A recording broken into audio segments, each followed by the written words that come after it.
इसीलिए मैं आज आपसे कहना चाहता हूं, नबी पाक की उसी गुलामी में आओ, नबी पाक की उसी गुलामी में आओ जिन्होंने चांद पर कमंदे डाल दी, जिन्होंने दरियाए दजला में अपने घोड़े डाल दिए, जिन्होंने यूरोप की सरजमीन पर जाकर अपनी कश्तियां जला दी। आओ, इनकलाब का वक्त है।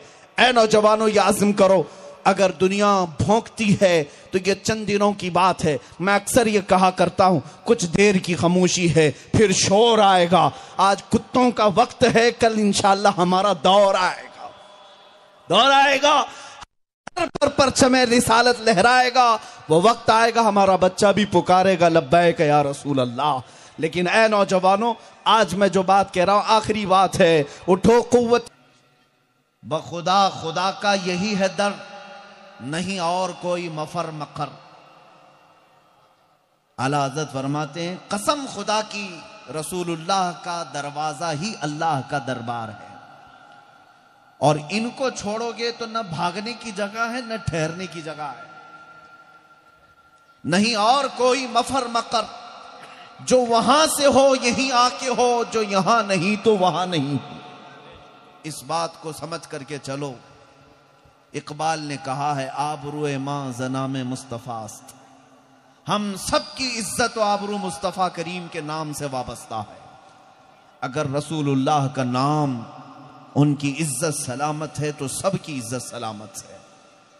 और अगर उस नाम पर कोई हमले होने लग जाएं तो हमारी इज्जतें भी महफूज नहीं रहेंगी। इसीलिए मेरे अजीजों, मुसलमानों को यह समझना चाहिए, उनकी जिंदगी का सबसे सेंसिटिव मसला, सबसे हसास मसला नबी पाक सल्लल्लाहु अलैहि वसल्लम की इज्जत की हिफाजत है। बेशक सहाबा किराम रिदवानुल्लाह ताला अलैहिम अजमईन अपनी जान दे देते, मगर मेरे मुस्तफ़ा के नाम पर कोई आंच आने नहीं देते। बेशक बेशक, क्योंकि उन्हें पता था जिंदगी हुजूर के नाम से वाबस्ता है। अगर वो नाम पाक की हिफाजत की जाए तो मौला यहां भी सुरखरुई देता है, आखिरत में भी इज्जत है। इस माइक का इको बंद कर दो, बंद कर दो। हाँ, मैं नाथ का नहीं। हाँ। मेरे अजीजों, इस बात को समझ करके चलो कि अगर रसूल करीम सल्लल्लाहु ताला अलैहि वसल्लम के नाम पाक की हिफाजत एक बच्चा भी करता है तो मौला उसे बुलंदियां अता करता है। हत्ता कि कोई जानवर भी अगर हुजूर पाक की इज्जत पर पहरा देता है तो अल्लाह उसकी अजमत लाखों के दिलों में बिठाता है। बेशक बेशक। अल्लामा इब्ने हजर अस्कलानी रहमतुल्लाह ताला अलैह फरमाते हैं, बगदाद में एक मर्तबा ऐसा हुआ कि ततारियों ने जब हमला किया था तो बहुत मुसलमानों को मारा था, कत्ले आम किया था, पूरे बगदाद को उन्होंने खून से लाल कर दिया था। आखिर में एक वक्त ऐसा आया कि चंद उलमा को कैद करके उनके हाथों में बेड़ियां बांधकर बादशाह के दरबार में लाया गया, ततारियों का जो हाकिम था, और उसने जलाने के लिए, मुसलमानों को कत्ल करने के लिए। दुनिया हमेशा हमारा दिल जलाती है तो सिर्फ हमारे बच्चों को मारकर या बीवियों को छीन कर नहीं, उन्हें पता है ये सबसे ज्यादा तड़पते हैं तो इनके रसूल की शान में गुस्ताखी करें। नबी पाक सल्लल्लाहु ताला अलैहि वसल्लम की शान में जब गुस्ताखी की जाए तो दुनिया को पता है कि मुसलमान तड़पता है, तकलीफ ज्यादा होती है। हर दौर में यह तकलीफ देने की कोशिशें की गई। बगदाद में ततारियों ने अपने दरबार में कई उलमा को कैद करके लाए और पीछे हाथ बांध करके मजलिस में खड़ा कर दिया, और उसके बाद एक ईसाई पादरी को लाए और उससे कहा, उसको पैसा दे करके लाया गया था कि जितना हो सके मोहम्मद रसूलुल्लाह की शान में गालियां बको। पूरी मजलिस है, बादशाह बैठा हुआ है, ततारियों की हुकूमत है, और जो उलमा थे, जो मुसलमान थे, वो कैदी हैं, जंजीरें हाथों में लगी हुई हैं। उस वक्त एक ईसाई राहिब पादरी आया और बकवास करना शुरू किया। उस मजमे में कौन था? कौन हिफाजत करता मेरे मुस्तफा करीम के नाम की? मगर ये दुनिया को पता नहीं, मेरा मौला अपने हबीब की इज्जत की हिफाजत जिससे चाहता है कराता है। बेशक, इसके लिए कोई आला नसब होने की जरूरत नहीं, जिससे चाहता है कराता है। उसी तातारी बादशाह का पाला हुआ एक कुत्ता जिसके गले में सोने की जंजीर लगी रहती और वो एक खंबे से बंधा रहता। जैसे ही ईसाई पादरी हुजूर की शान में बकने लगा, कुत्ता वहीं से तेज भौंकना शुरू किया। महफिल में सन्नाटा तारी हो गया, कुत्ता भौंक रहा है। और ये कोई ऐसा आवारा कुत्ता नहीं, बादशाह का ट्रेंड कुत्ता है, हर किसी पे नहीं भौंकता। लोगों को समझ आ गई कि कुछ गलत हो रहा है मजलिस में, कुत्ता क्यों भौंक रहा है, वो भी बादशाह का कुत्ता है। वो ईसाई पादरी चुप हो गया। थोड़ी देर के बाद फिर बकने लगा, फिर कुत्ता भौंकने लगा। तो सिपाहियों ने समझा दिया उस पादरी से कि शायद तेरे अल्फाज अच्छे नहीं है जो हमारे बादशाह का कुत्ता भौंक रहा है। उस ईसाई पादरी ने कहा, उसे क्या समझ है कि मेरे अल्फाज क्या हैं, वो क्या समझता है। फिर गालियां बकना शुरू किया। तारीख में मौजूद है, इब्ने हजर अस्कलानी ने लिखा है, वो कुत्ता जंजीर को तोड़कर उछल कर आया और भरी महफिल में आया, उस ईसाई पादरी को नीचे लिटाया और उसका सीना चीर कर रख दिया। अल्लाह अल्लाह, सुभान अल्लाह, सुभान। दम सदन में खत्म कर दिया। और पूरी महफिल में ऐसी हैबत तारी थी, ऐसा सन्नाटा तारी था कि कोई उस कुत्ते के करीब आने को तैयार नहीं, न सिपाही, न वजीर, न बादशाह। सबों ने देख लिया। और उसके बाद जो उलमा वहां कैदी थे, हाथों में जंजीरें बंधी हुई थी, रब्बे जुल जलाल का शुक्र अदा करने लगे और अर्ज करते हैं, मौला तू कदीर और जब्बार है, अगर मुस्तफा के नाम की हिफाजत करना चाहे तो कुत्तों से भी करवाता है। सुभान। नारे तकबीर, नारे रिसालत, नारे रिसालत, फैज़ाने आला हज़रत, फैज़ाने मदारे पाक, नारे तकबीर। वाह वाह। उस कुत्ते के मुताल्लिक लिखा गया है, वो हजारों से बेहतर है जिसने हुजूर के नामूस की हिफाजत की। उसका नाम अदब से लिया जाता है कि उसे बर्दाश्त ना हो सका अपने नबी के शान में गंदी बातें सुनना, वो गालियां सुन ना सका। और हुआ क्या जानते हैं, उस मजलिस में उलमा की जंजीरें तो खोल दी गई, लेकिन उस भरी महफिल में सैकड़ों लोग मेरे मुस्तफा करीम का कलमा पढ़कर इस्लाम में आ गए। उन्होंने देखा, सुभान अल्लाह, उस नबी का सिक्का सिर्फ इंसानों पर नहीं जानवरों पर भी चलता है। बेशक। नबी पाक सल्लल्लाहु तआला अलैहि वसल्लम की मोहब्बत में फिदा हुए। इसी को तो इकबाल ने कहा था, हरम को मिल गए पासबां सनम खाने से।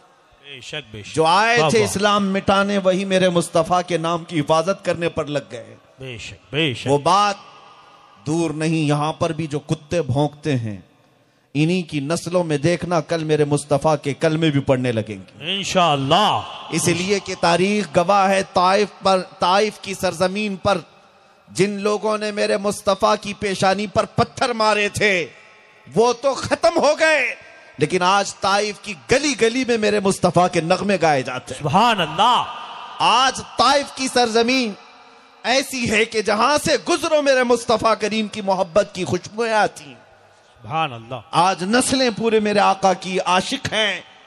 और मैं यही समझता हूं आज जो अनजाने में या जानबूझकर भौंक रहे हैं मेरे नबी पाक की शान में, कल को अल्लाह ने चाहा तो इनकी नस्लों में मेरे मुस्तफा का कलमा पढ़ने वाले जरूर आएंगे, इंशाअल्लाह जरूर तशरीफ लाएंगे।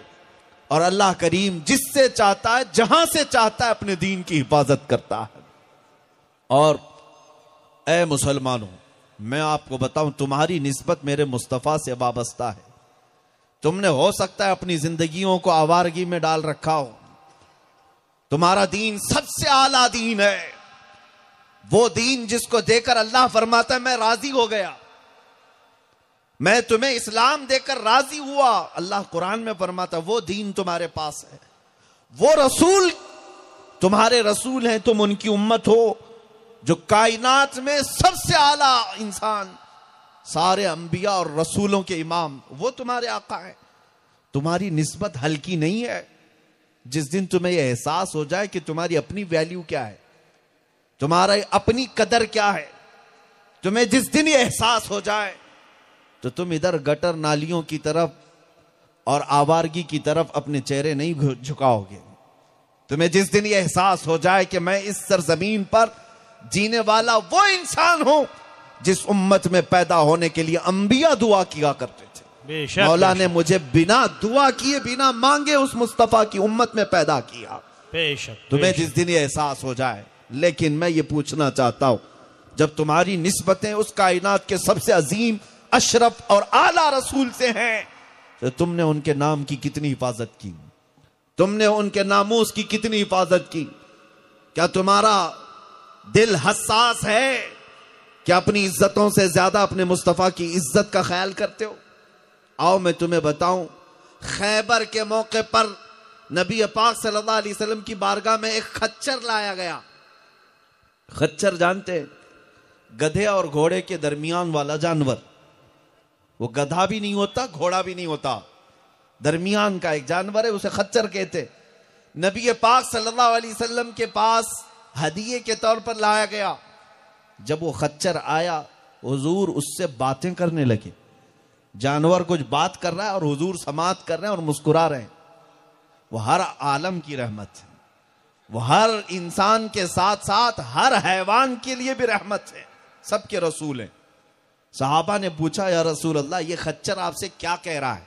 सुनो है मुसलमानों, तवज्जो से, नामूसे रिसालत की हिफाजत किसे कहते हैं?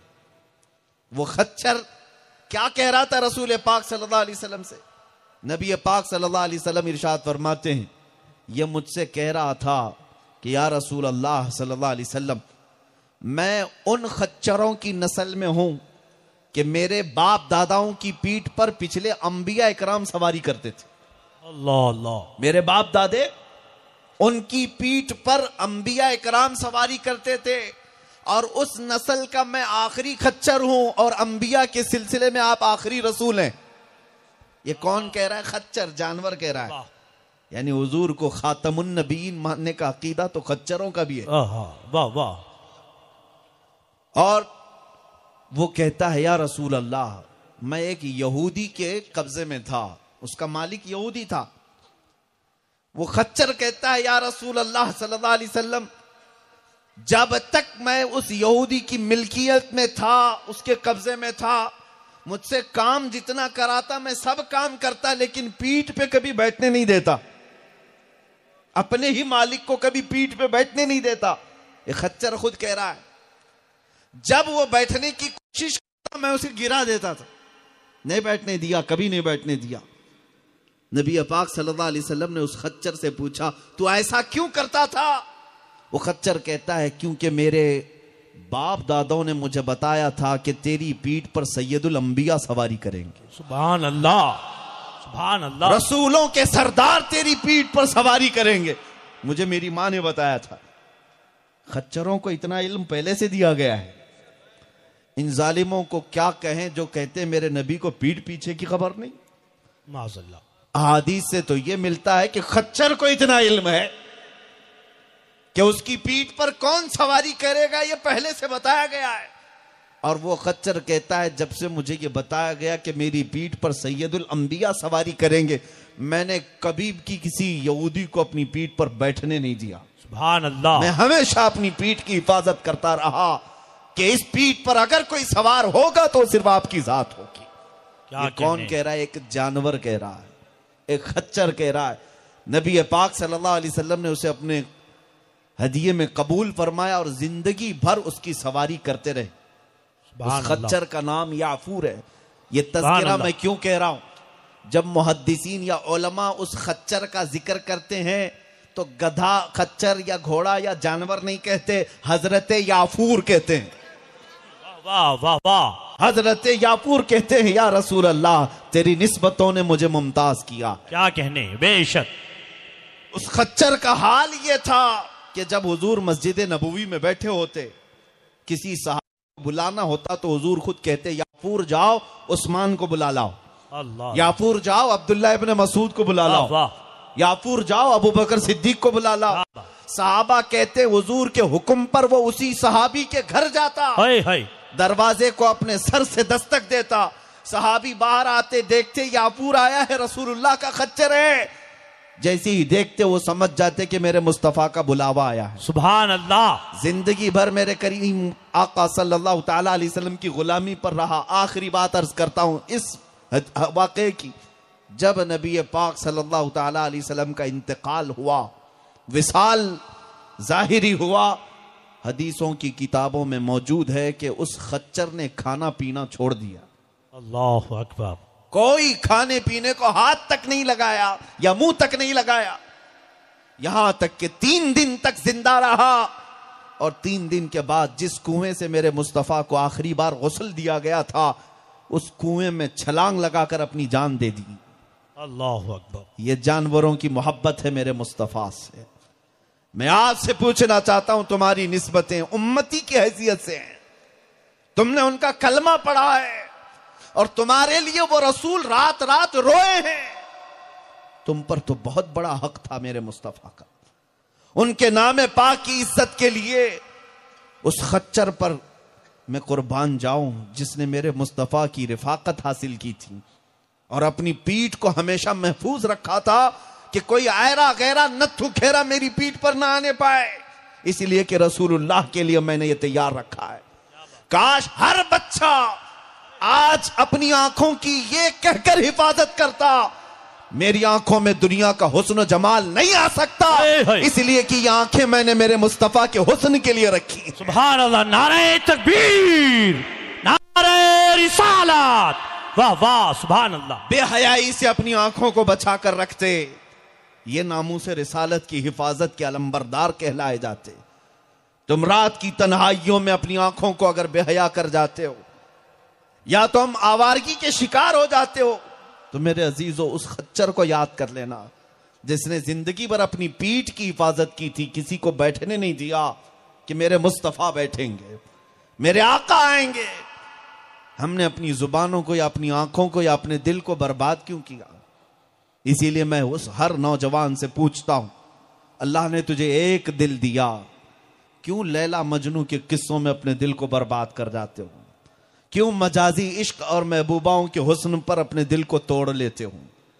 और हैरत की बात है, नौजवानों को पता है कि यहां दुनियावी मजाजी इश्क ये रंग और रूप का इश्क होता है, सिर्फ रातों का इश्क होता है, सिर्फ अपने जिस्मानी सुकून हासिल करने का इश्क होता है। एक दिल तुझे मेरे रब्बे जुल जलाल ने दिया, वो दे दिया होता मेरे मुस्तफा के कदमों में। वो मेरे रसूल इतने गैरतमंद हैं कि ना तुझे दुनिया में कभी तन्हा छोड़ते, ना कब्र में, ना हशर में। बेशक बेशक, कभी तन्हा ना छोड़ते। इसी को आला हज़रत फाजिल बरेलवी रहमतुल्लाह अलैह फरमाते, दिल है वो दिल जो तेरी याद से मामूर रहा। या रसूल अल्लाह, दिल है वो दिल जो तेरी याद से मामूर रहा, सर है वो सर जो तेरे नाम पे कुर्बान गया। सुभान अल्लाह। बेशक। आज इस मजमे में आए हुए हर जवान से मैं ये कहना चाहता हूं, कुरान पाक की एक आयत मैंने तिलावत की। मौला करीम फरमाता है, अन्नबिय्यु औला बिल मुमिनीन मिन अनफुसिहिम, नबी मोमिनों से उनकी जान से ज्यादा करीब हैं। नबी मोमिनों से उनकी जान से ज्यादा हक रखते हैं। इसलिए हर मोमिन को यह चाहिए कि अपनी जान से ज्यादा मेरे मुस्तफा के नाम की फिक्र करें। और जिस दिन तुम ये फिक्र करने लग जाओगे, मौला करीम तुम्हारी इज्जतों की खुद हिफाजत फरमाएगा। तुम्हारे घर बार, तुम्हारी आबादियां, तुम्हारी मस्जिदें, तुम्हारी खानकाहें, तुम्हारे उलमा, तुम्हारे बच्चे, तुम्हारी बीवियां, इनके पर्दे, इनके हिजाब, इनकी तुम्हारी अजानें, नमाजें, सब की हिफाजत होगी। मेरे मुस्तफा के नाम की हिफाजत तुम करो। इसी को इकबाल ने कहा था कि मोहम्मद से वफा तूने तो हम तेरे हैं, ये जहां चीज है क्या लौहो कलम तेरे हैं। सब कुछ तुम्हारा है, शर्त यह है कि तुम मेरे मुस्तफा के हो जाओ, उस नामे पाक की फिक्र करने लग जाओ। दिल के अंदर जो धड़कनें होती हैं वो नबी के लिए धड़काओ। काश मैं तुम्हें मदीने की एक मिसाल देकर समझा दूं और अक्ल में आ जाए तुम्हारे तो बड़ी बात है। मदीने तैयबा में जंग ओहद के दिन ये बहुत बड़ी सख्त जंग हुई है जिसमें 70 सहाबा की जानें गई। औरतें भी यहां पर मौजूद हैं, बच्चे भी हैं, जवान भी हैं, बूढ़े भी। तवज्जो से सुनो, ओहद का वो मैदान जिसमें इतनी सख्त जंग हुई है कि हजरत अमीर हमजा का सीना चीर करके कलेजा निकाला गया था, कच्चा चबाया गया था, वही जंग है ये। इसी जंग में हजरत अब्दुल्ला बिन जहश के 80 टुकड़े कर दिए गए थे जिस्म के। हजरत अनस बिन नुजैर का मुसला कर दिया गया, सिवाय उनकी शहादत की उंगली के कुछ नहीं मिला जिस्म का। हजरत अनस बिन नुज़ैर, हजरत साद इब्न रबी के पेट में 12 नेज़े लगे थे, पेट फट चुका था। ऐसी शहादतें हुई हैं ओहद के मैदान में। खुद रसूलुल्लाह के दंदान मुबारक शहीद हुए। आपको पता है, बच्चों को याद रखना चाहिए सब चीजें, हमारी तारीख मालूम करो। मैं क्या अर्ज कर रहा हूं, तवज्जो से सुने। मदीने थी मैदान की तरफ, जंग खत्म हो चुकी थी, शाम का वक्त था, ये दौड़ती हुई जा रही हैं। किसी ने रास्ते में कहा है, खातून तेरा जवान बेटा शहीद हो गया, तेरा जवान बेटा शहादत। खातून अकलौता बेटा था, उसने कई लोग दौड़ती जा रही, फिर में किसी से पूछती है, मेरे बेटे की मौत की खबर दे रहे हो, ऐ आने वालों, ये तो बताओ मेरे मुस्तफा कैसे हैं। नबी पाक सल्लल्लाहु तआला अलैहि वसल्लम किस हाल में है। सहाबा ने कहा वो सलामत हैं। वो खातून कहती है, मेरा चांद सलामत तो पूरी कायनात सलामत है। आई मैदान ओहद में, और मैदान ओहद कर रसूल करीम सल्लल्लाहु तआला अलैहि वसल्लम की बारगाह में सबसे पहले हाजिर करती है, या रसूल अल्लाह, अगर आप इजाजत दें तो मैं अपने जवान बेटे की लाश देखूं। कैसा कलेजा था उस मां का। बेटे की मौत तो कई माओं को तड़पा देती है, माएं बिखर जाती हैं, रो रो करके बुरा हाल होता है, लेकिन मदीने की उस खातून पर करोड़ों रहमतें, हमारी जाने कुर्बान। आई रसूलुल्लाह से पूछती हैं, इजाजत हो तो मैं अपने बेटे की लाश देखूं। नबी पाक सल्लल्लाहु अलैहि वसल्लम ने फरमाया, जाओ देख लो। वो खातून आती है मैदान में, 70 सहाबा की लाशें थी ओहद के मैदान में। उसमें अपने जवान बेटे को ढूंढती है, मिल गया। तो जैसे ही बेटा मिला, ये नहीं कि मातम करना शुरू कर दे, चेहरा पीटना शुरू कर दे, बाल नोचना शुरू कर दे, ना, अपने बेटे के चेहरे पर हाथ फेरती है और उसका जुब्बा उठा देती है, जिस्म से जुब्बा उठा दिया और पलटती है अपने बेटे को। शायद बेटा, जवान बेटा 22-25 साल की उम्र का होगा। पलटती है और पीठ पर हाथ फेरती है बार बार, और फिर सीधा लिटा करके सजदे में गिर जाती है और उठकर कहती है, मौला तेरा शुक्र है मेरे लाल को तूने अपने नबी की मोहब्बत में कबूल किया। मेरा जवान लाल तेरे हबीब की हिफाजत में गया। इतना कहती है, वहां खड़े हुए जो सहाबा थे उन्होंने पूछा, ए बीबी ये क्या कर रही हो अपने बेटे की लाश के साथ। सुनो उस खातून के अल्फाज, कहती है, लोगों मैं बेवा औरत हूं, मेरा इस बेटे के अलावा कोई नहीं। जब ओहद का बिगल बज गया था, नक्कारा बजने लगा जंग का, हर मदीने की हर औरत अपने बेटे को, अपने शोहर को सजा कर भेज रही थी नबी पाक की मोहब्बत में। मेरे पास इस जवान के अलावा कोई नहीं था, मैंने इसको सजाया और कहा, जा बेटे, मैंने इसी दिन के लिए तुझे दूध पिलाया था।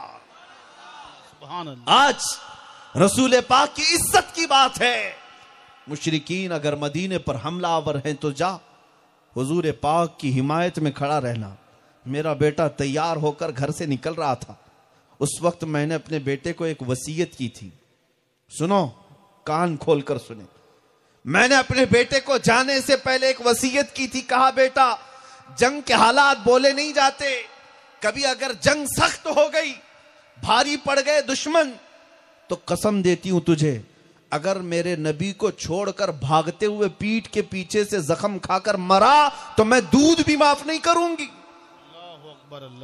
अगर मैदान छोड़कर भागते हुए पीठ पीछे से जख्म खाकर मरा तो मैं दूध माफ नहीं करूंगी। मैंने ये अपने जवान शहजादे को कहा था जाने के वक्त, और फिर मुझे खबर मिली कि आज की जंग बड़ी सख्त हो गई, कुफार और मुशरिकीन हावी हो गए और बहुत ज्यादा सख्तियां पेश आई। तो मुझे फिक्र होने लगी कि कहीं इस जंग के मैदान में मेरा बेटा भाग तो नहीं गया, नबी पाक को छोड़कर कहीं भागा तो नहीं। मैं दौड़ती हुई आई, जब मुझे पता चला कि मेरा बेटा शहीद हो गया, फिक्र इस बात की थी कि कैसे मारा ये देख लूं, मैदान में आकर मैंने अपने बेटे के जुब्बे को उठाया पहले और पलट करके उसकी पीठ पर जो हाथ फेरा, यही देखने के लिए कि कहीं भागते हुए पीठ पीछे से जख्म खाकर तो नहीं मरा। मैंने पूरा हाथ फेर कर देखा, इसके पीठ पर एक भी तीर का निशान नहीं है। मेरा बेटा जितने तीर खाया है सब सीने पर खाकर शहीद हुआ है। नारे तकबीर, नारे रिसालत, उलमाए अहले सुन्नत।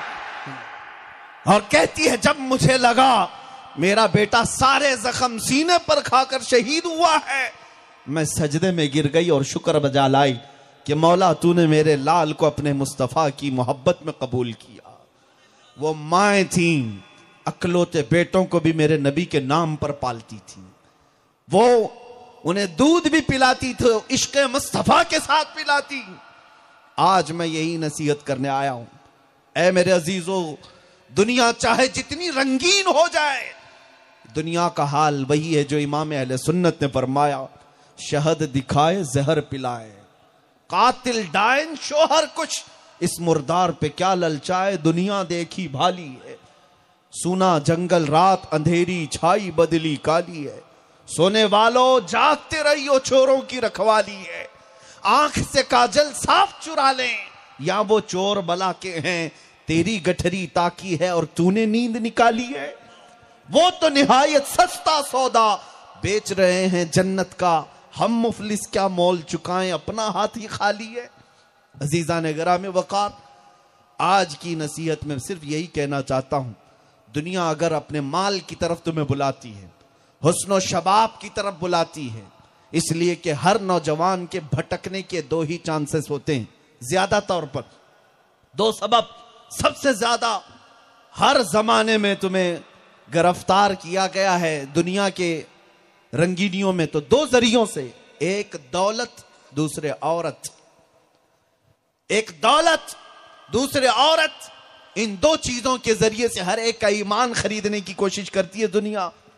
आज क्या आप नहीं देखते, ये टेलीविजन पर, ये पर्दे सीमी पर बड़े बड़ी नंगी तस्वीरें जो तुम्हारे सामने लाई जाती हैं, क्यों, किस लिए लाई जाती हैं?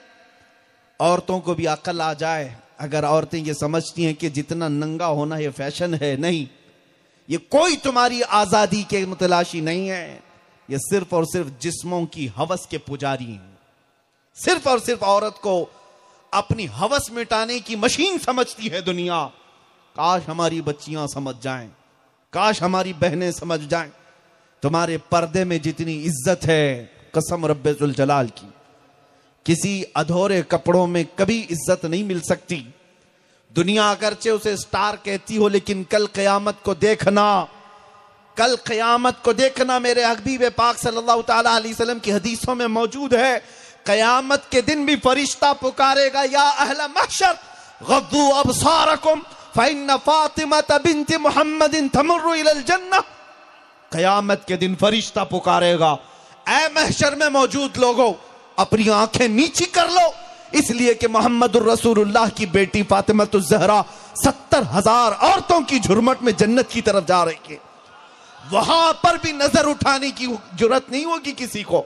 इज्जत उसे कहते हैं, इज्जत उसे कहते हैं। और आज हमारी बच्चियों के सरों से दुपट्टा खींचकर दुनिया इन्हें नंगा करके उन्हें यह बावर कराने की कोशिश करती है कि हम तुम्हें आजादी दे रहे हैं। आजादी नहीं, ये जंगल की तरफ ले जा रहे हैं, जहां हर कोई तुम्हारे जिस्मों को कुत्तों की तरह देखता है। इसके अलावा इस दुनिया में कुछ नहीं।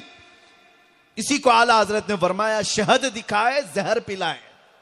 दिखाती दुनिया शहद है, लेकिन पिलाती जहर है। ऐ नौजवानों, बाज आ जाओ इन चीजों से। तुम अपनी तारीख अगर पढ़ोगे तो समझ जाओगे, तुम अपनी तारीख पढ़ोगे तो समझ जाओगे, तुम्हारे आइडियल ऐरे गैरे नत्थु खेरे नहीं है जो मुजरा करते हैं, नाचते हैं। ये तुम्हारे मॉडल नहीं, तुम्हारे आइडियल नहीं। काश तुम्हारे आइडियल खालिद बिन वलीद होना चाहिए, तुम्हारा आइडियल सुल्तान सलाहुद्दीन अय्यूबी होना चाहिए, तुम्हारा आइडियल शहीद टीपू सुल्तान होना चाहिए। इसलिए कि हमने देखा है, और मशहूर कौल है, मशहूर मुहावरा है, तारीख तो बातिल ताकतों से टकराने वालों की लिखी जाती है, तलवे छाटने वालों की नहीं। किसी की जूतियों में रह करके जिंदगी गुजारने वालों की कोई तारीख नहीं होती। बातिल ताकतों से टक्कर लेने वालों की हमेशा तारीख महफूज रहती है। और अगर तुम चाहते हो कि तुम्हारा नाम भी सलामत रहे, तुम्हारी बात भी सलामत रहे, एक बात को आज से अपना वतीरा बना लो, आदत बना लो। इसलिए कि हमने तजुर्बे के साथ देखा है, उस रसूल पाक की बात करो, हर दिल पे राज करो। उनकी बात करो और हर दिल पे राज करो। आज हमने अपनी इज्जतें देखी हैं किसी सियासी पार्टी की नुमाइंदगी की वजह से नहीं। मैं आज किसी कैंपेनिंग के लिए नहीं आया हूं, यह कोई इलेक्शन की रैली भी नहीं है। मेरे अजीजों, मुसलसल कई रातों से मैं इसी तरह के मजमे को खिताब करता आ रहा हूं। हजारों का मजमा रोज सुनता है, रोज इज्जतें, रोज फूल बरसाए जाते हैं। इसीलिए नहीं कि किसी बड़े बाप का बेटा है, इसीलिए नहीं कि कोई मैं जमींदार हूं या कोई नेता हूं। ये इज्जतें जो मिली हैं वो सिर्फ इसलिए कि जब तक बिके न थे तो कोई पूछता न था। या रसूल अल्लाह, तुमने खरीद कर हमें अनमोल कर दिया। नारे तकबीर, नारे रिसालत, लब्बैक लब्बैक लब्बैक या रसूल अल्लाह, लब्बैक लब्बैक लब्बैक या रसूल अल्लाह। ताजदार खुत्म नबूवत, ताजदार खुत्म नबूवत। अजीजा ने गिरामी वकार, सालों बीत गए। आज यहां पर जिन औलिया की याद में हम बैठे हैं, चाहे वो तुम्हारे इलाके के हों, चाहे दूर दराज रहने वाले हों, अब तक हमारे मजमों से उनका नाम गायब नहीं हुआ। आप देखें, यहां पर कुर्सियां जो गरीबों का खून चूस करके लगाई जाती हैं, 5 साल बार बार झूठ बोल बोल करके लगाई जाती हैं, इन कुर्सियों के पैर कब हिलते हैं तुम्हें अंदाजा है? थोड़े ही दिनों के बाद ना इनका नाम रहता है, अरे पेपर के किसी कोने में भी नाम नहीं आता। कई ऐसे मंडलियों में बैठे हुए आज भी लोग हैं जो अपने जमाने के दिग्गज कहलाते थे। 40-40 साल पार्टियों में जूतियां उठाते रहे, खिदमत करते रहे, बूढ़े हो गए तो दुनिया ने उन्हें साइड लगा दिया। अब तुम बड़े हो गए हो, 80 साल के हो गए हो, किनारे बैठो, अब दूसरे राज करेंगे। ये दुनिया में तख्त व ताज की मार पर यही होता है। लेकिन हम देख रहे हैं 800 साल से अजमेर की धरती पर जो कुर्सी है वो अब तक नहीं हिलती।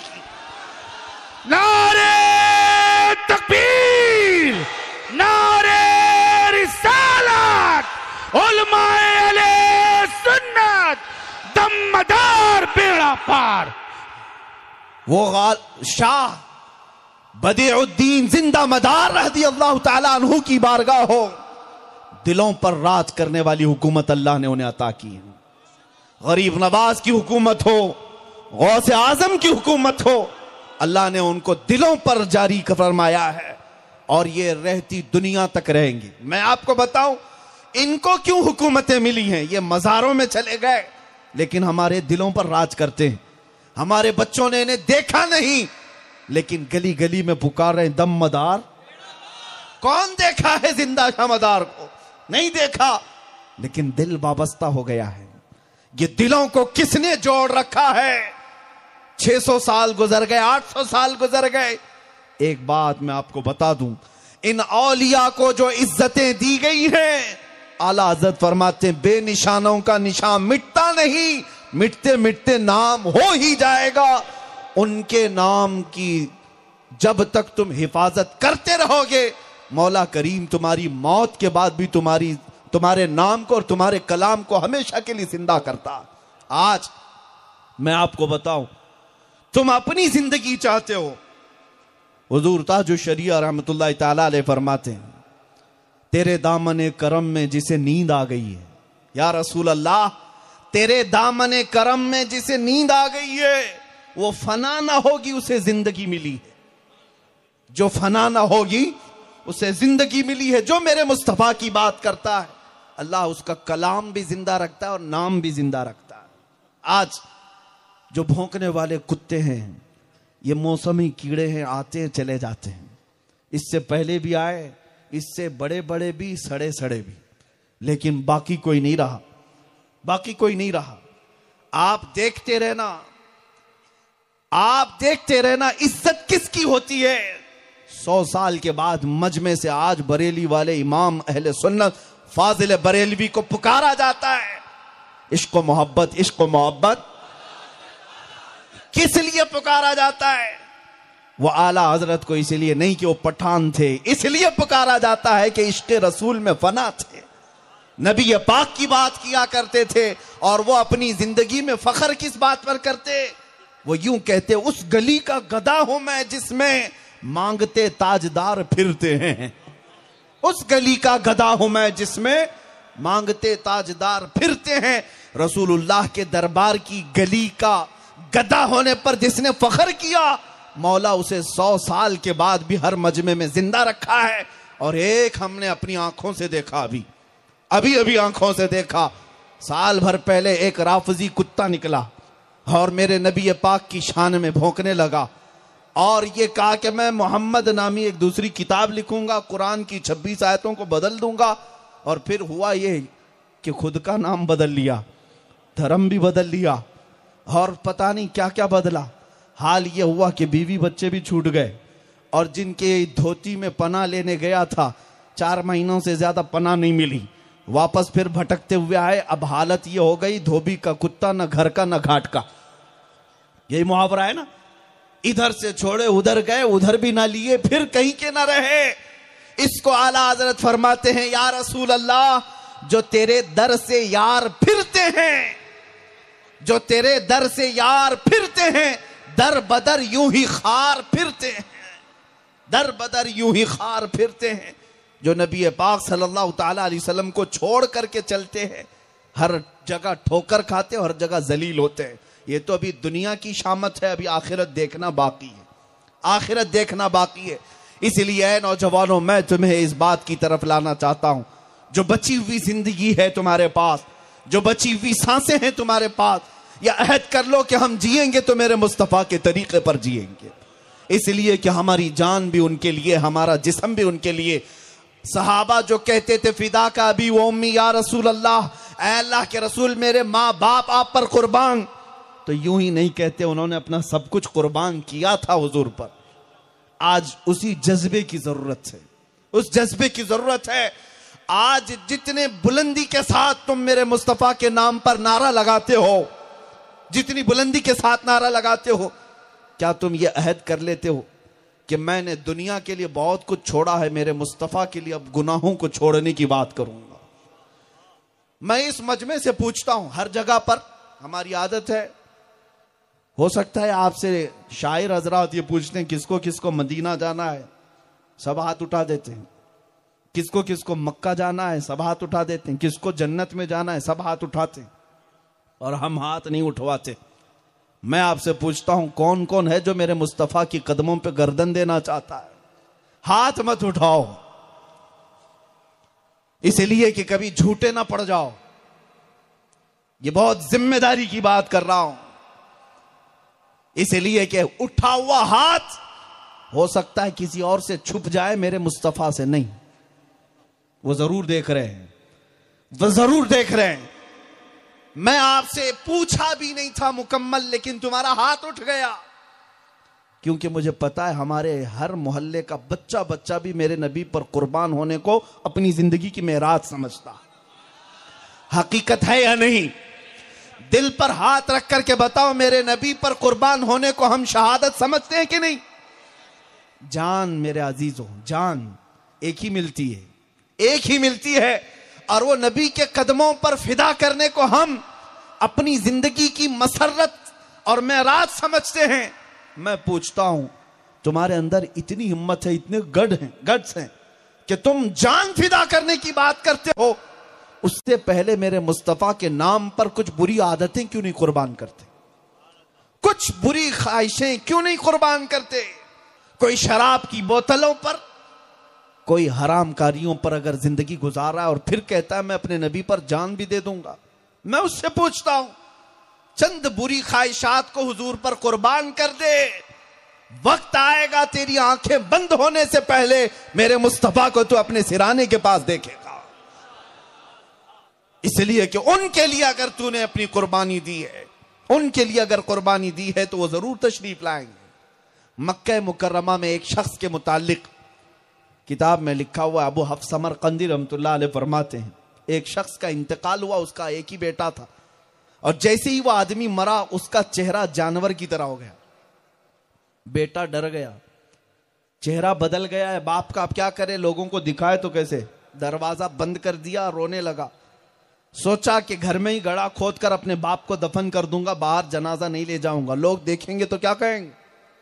रोता हुआ बैठा था, अचानक उसके घर का दरवाजा खुला, एक बुजुर्ग अंदर आए। किसी को उसने खबर नहीं की सिवाय अपने घर वालों के, सब दरवाजे बंद थे। एक बुजुर्ग आए और सीधे उस मैयत के पास गए, चेहरे से चादर हटाई, उसके चेहरे पर हाथ रखा, फिर चादर ढाक दी, और ये जो बेटा रो रहा था उस मैयत का, उसके पास आए, कहा क्यों रो रहा है। उसने कहा मैं तो जानता नहीं आप कैसे आ गए, क्या नहीं देख रहे मेरे बाप का चेहरा गधे की तरह हो गया, जानवर की तरह, लोगों को मैं कैसे बताऊं, जनाजा कैसे उठाऊं, इस गम में रो रहा हूं। आए हुए बुजुर्ग ने कहा कुछ भी तो नहीं हुआ तेरे बाप के साथ, जा देख तेरे बाप का चेहरा सलामत है। वो बेटा उठता है, जा करके दौड़ कर देखता है, चादर हटाया तो उसके बाप का चेहरा तो चांद की तरह चमक रहा था, हसीनो जमील है, कुछ नहीं हुआ। वो बुजुर्ग इतना कह करके घर से निकल रहे थे, दरवाजे तक पहुंचे थे, ये भागते हुए आया और उनका दामन पकड़ लिया और पूछा कि आप अल्लाह के फरिश्ते हैं, अल्लाह के वली हैं, कौन है जो इतनी बड़ी मेहरबानी मेरे घर पर की। मेरे बाप का चेहरा बदला था ये मुझे पता है, लेकिन आपकी बरकत से शायद अल्लाह ने फिर हुस्न जमाल दिया, आप कौन हैं। आए हुए बुजुर्ग पलट कर कहते अना मुहम्मदुन रसूलुल्लाह, मैं मोहम्मद अल्लाह का रसूल हूं। यह हुजूर के इंतकाल के 400 साल बाद की बात, हुजूर के विसाल के 400 साल बाद की बात लिखी गई है। तो उस बेटे ने गिड़गिड़ा करके पूछा कि या रसूल अल्लाह मेरे बाप के साथ ऐसा क्यों हो गया। सुनो, नबी पाक ने फरमाया कि तेरे बाप का कोई ऐसा गुनाह था जिससे मौला नाराज था, और जब मौत हुई तो चेहरा बदल गया, लेकिन मैं जो तेरे घर पर आया वो सिर्फ एक वजह से कि तेरे बाप की एक अच्छी आदत ये थी कि तेरा बाप उस वक्त तक बिस्तर पे सोता नहीं था जब तक 100 बार मुझ पर दुरूद नहीं पड़ता, जब तक 100 बार मुझ पर दुरूद नहीं भेजता ये नहीं सोता था। मेरी गैरत को यह गवारा नहीं कि जो रोज रात मुझे पुकारता है मैं उसे तन्हा छोड़ दूं।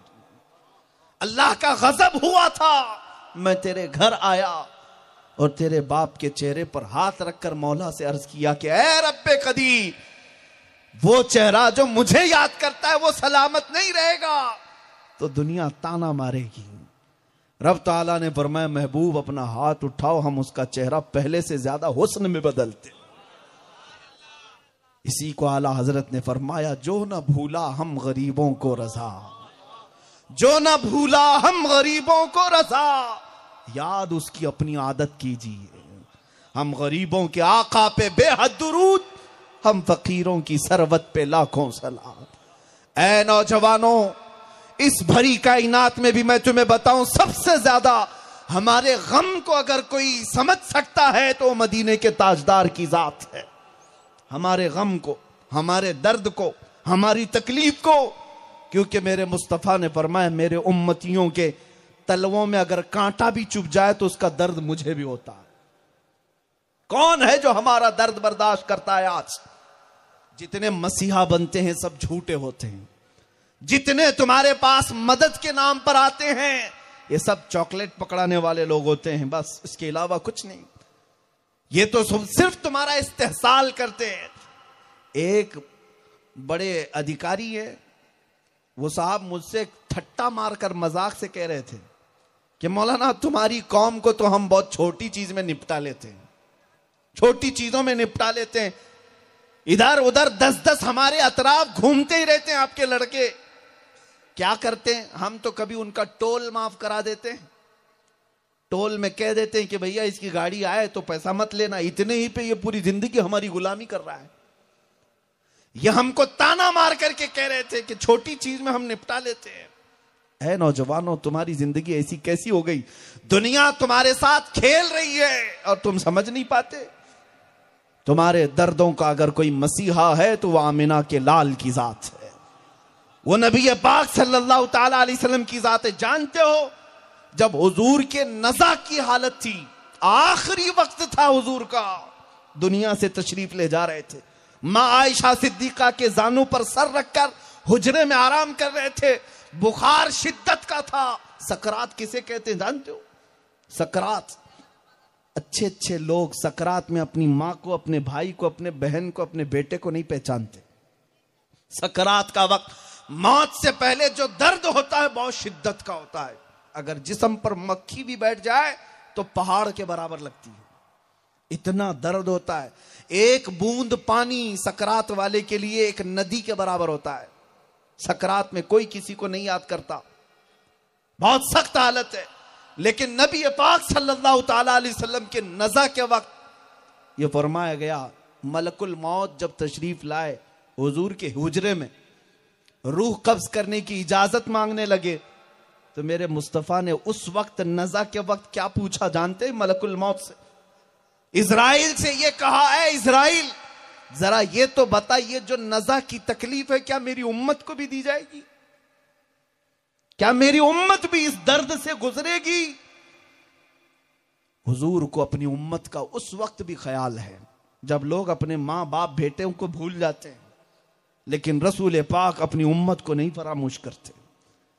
वो अपनी मौत के वक्त हम गरीबों को याद करते रहे। और जब हुजूर पाक सल्लल्लाहु अलैहि वसल्लम को कब्र में उतारा गया, हजरत अब्बास, हजरत अली कब्र में उतरने वाले, साहबा फरमाते हैं हुजूर के लब हिल रहे थे, हमने कान लगाए कब्र में, तो लबों पर हुजूर के यही अल्फाज थे, रब्बिग़फिर ली उम्मती, ऐ अल्लाह मेरी उम्मत को माफ कर दे। जो न भूला हम गरीबों को रजा, याद उसकी अपनी आदत कीजिए।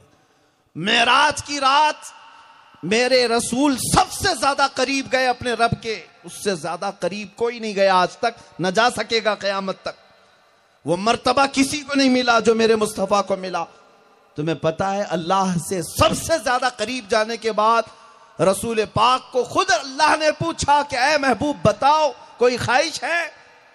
उस वक्त जो ख्वाहिश मेरे आका ने जिक्र फरमाई वो यही कि मौला मेरी उम्मत की बख्शिश मेरे हवाले कर दे, मेरी उम्मत की बख्शिश मेरे हवाले कर दे। साहबा फरमाते हैं कयामत के दिन के बारे में हुजूर से पूछा गया, कयामत का मंजर कैसा होगा? हुजूर फरमाते हैं मेरे एक कंधे पर चादर होगी, मेरे एक कंधे पर चादर हो। ये बातें मैं नौजवानों तुम्हें इसलिए बता रहा हूं कि दिल खोल करके सुनो, तुम्हारे दर्दों पर हाथ रखने वाली कोई जात नहीं सिवाय मेरे मुस्तफा के, सिवाय मेरे आका के। उनके इश्क में डूबने के लिए यूं ही हम नहीं कहते।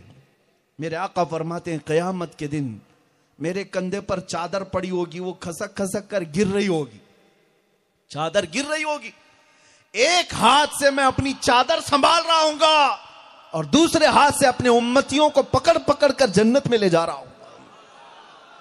वहां पर भी मेरे नबी पाक सल्लल्लाहु अलैहि वसल्लम अपनी उम्मतियों की तलाश में होंगे। इमाम ज़मन हसन रजा बरेलवी रहमतुल्लाह अलैह फरमाते हैं, अजीज बच्चे को मां जिस तरह तलाश करे, खुदा गवाह है यही हाल आपका होगा।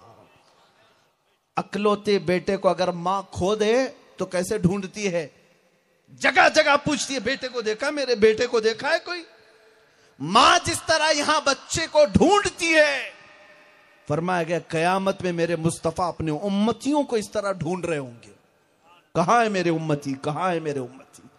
जिस रसूल को हमारी इतनी ज्यादा फिक्र है, ऐ नौजवानों मैं तुमसे पूछता हूं, क्या उस रसूल पाक के नाम की फिक्र करना हमारा ईमान नहीं? क्या यह हमारी जान से ज्यादा बढ़कर नहीं? यही बात है। ये बातें खत्म होने के बाद मैं आपको बताता हूं। एक डिपार्टमेंट के साहब है, इन्वेस्टिगेशन करते हैं।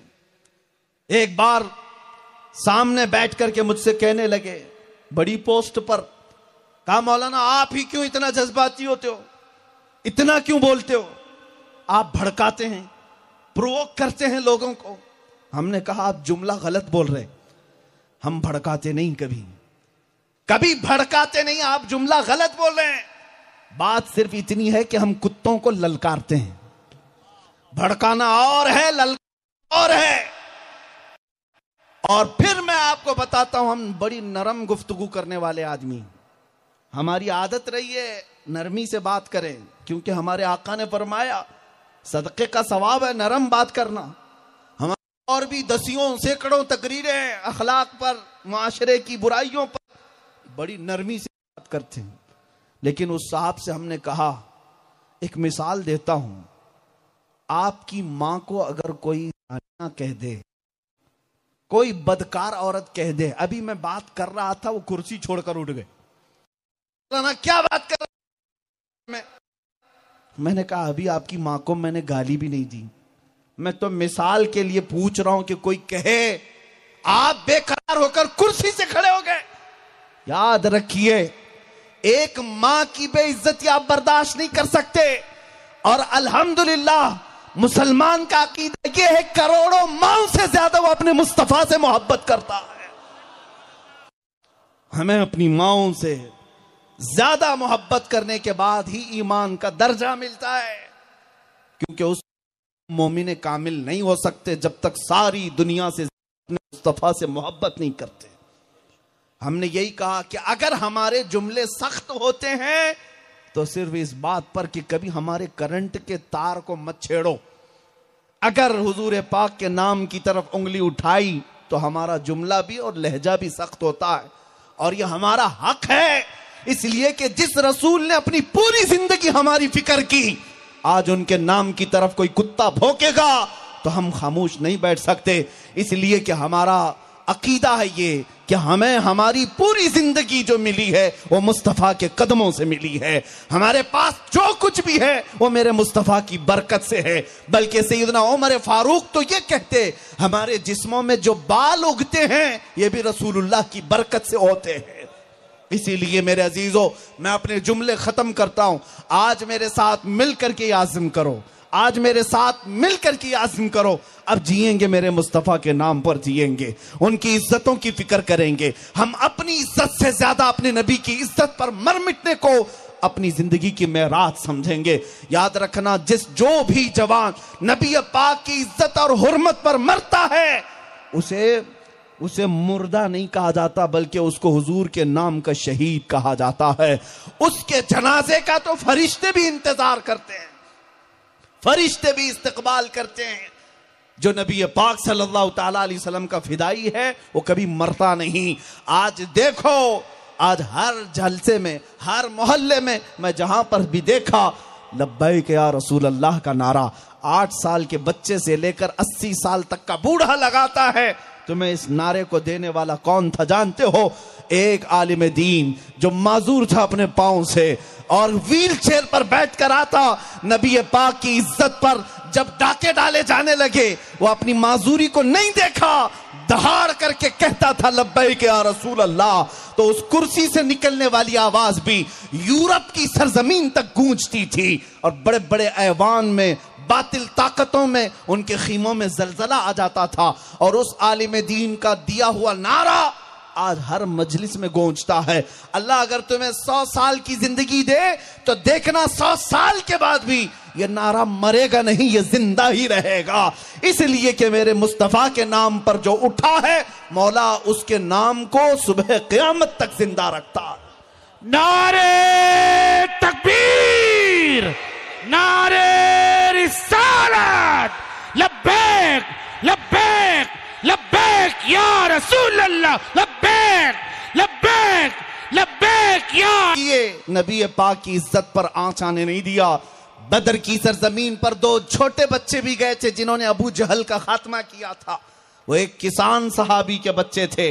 जानते हो, एक बच्चे का मोंढा कट गया, तलवार से एक काफिर ने कंधे पर मारा तो पूरा हाथ कट गया, लेकिन बगल की चमड़ी से लटकता रहा। बदर के मैदान में 13 साल का बच्चा, उसके बावजूद भी बाएं हाथ में तलवार लिए खड़ा था। हाथ लटकता रहा, उसकी परवाह नहीं की। जब हाथ ज्यादा लटकने लगा तो पैर में दबा करके अपना हाथ खींच के निकाल कर फेंक दिया। कहा मुझे उस हाथ की जरूरत नहीं जो मेरे मुस्तफा की रजा हासिल करने में खलल अंदाजी करता हो। उन्होंने अपने जानों की कुर्बानियां दी, अपने आज़ा की कुर्बानियां दी, माओ ने अपने लाल पेश किए, उन सहाबा ने अपने घर बार भी छोड़ दिए, अपनी जायदादें तर्क कर दी, अपना वतन तक छोड़ दिया। तब जाकर के उन्होंने कैसर और किसरा को भी घुटने टेकने पर मजबूर किया।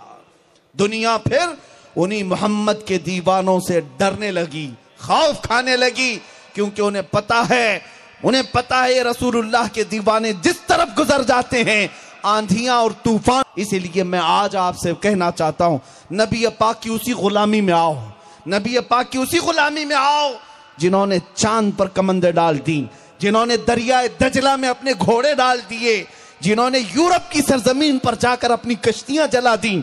आओ, इनकलाब का वक्त है।